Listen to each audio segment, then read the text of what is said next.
Kitchen అంతా సర్దేసా.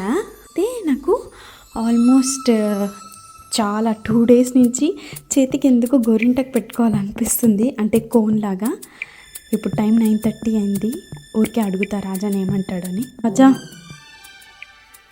నీకు చెప్తున్నా 2 days నుంచి కోన్ పెట్టుకోవాలనిపిస్తుందని. ఊరికే చెప్పదా. టైం 9:30 అయింది. కాంసేమితా సరాంగియో గంపకేసేస్తా. చిన్న కమీస్. చిన్ని